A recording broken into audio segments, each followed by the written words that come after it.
4,000 টাকায় একটি ঘোড়া সমেত গাড়ি কিনে ঘোড়াটিকে 20% লাভে এবং গাড়িটিকে 10% ক্ষতিতে বিক্রয় করলে 3.5% লাভ হয়। ঘোড়ার ক্রয় মূল্য কত? তো এক্ষেত্রে আমাদের যে অঙ্কটা, এটা হচ্ছে ডাব্লিউবি লেডি কনস্টেবল ফিল্মস 2023 অঙ্ক। তা ডাব্লিউবি লেডি কনস্টেবলের পুরো সলিউশনটা আমাদের প্লেলিস্টে পেয়ে যাবে তোমরা। আর হচ্ছে আমরা যে এই অঙ্কটা করছি শর্ট নিয়মে, এর আগে এক্সরে অঙ্কটা করেছি, সেটা আমাদের ডেসক্রিপশন লিঙ্ক বা এন্ড স্ক্রিনে তোমরা পেয়ে যাবে। আর যদি কোনো রকম তোমাদের অঙ্কের বুঝতে সমস্যা হয়, সেটা তোমরা আমাদেরকে কমেন্ট বক্স করে জানাবে। আর যে কোনো অঙ্কের যদি কোন জানার প্রয়োজন থাকে, সেটা আমাদেরকে পাঠাতে পারো। তোমাদের যে অঙ্কগুলো আটকে আছে, আমরা তোমাদেরকে সলভ করে পাঠিয়ে দেবো।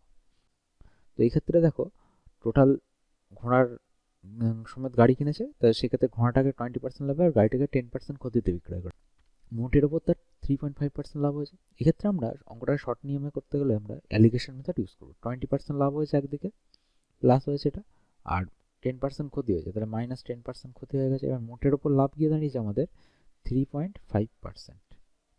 ঠিক আছে, তাহলে আমরা এখান থেকে লিখতে পারি, অ্যালিগেশন মেথড ইউজ করলে আমরা পাবো এখানে হচ্ছে 13.5 -13.5, কারণ এখানে মাইনাস আছে আর এর আগে প্লাস আছে। এবার এখানে ক্যালকুলেশন করলে আমরা পেয়ে যাবো হচ্ছে 16.5। যদি কারোর অ্যালিগেশন মেথড বুঝতে অসুবিধা থাকে আমাদেরকে জানাতে পারো। তাহলে উভয় দিক থেকে, সরি এটা আগে মাইনাস আছে, উভয় দিক থেকে পয়েন্ট উঠে গেল, মাইনাসও উঠে গেল আমাদের। এটা কিন্তু মাইনাস উঠে গিয়ে প্লাস হয়নি, এটা মাইনাস কেটে দেওয়া হয়েছে। ঠিক আছে, তো এই ক্ষেত্রে আমরা লিখতে পারি আমাদের অনুপাতটাকে ছোট আকারে প্রকাশ করলে 9:11, দুটোকেই 15 দিয়ে কাটা গেছে।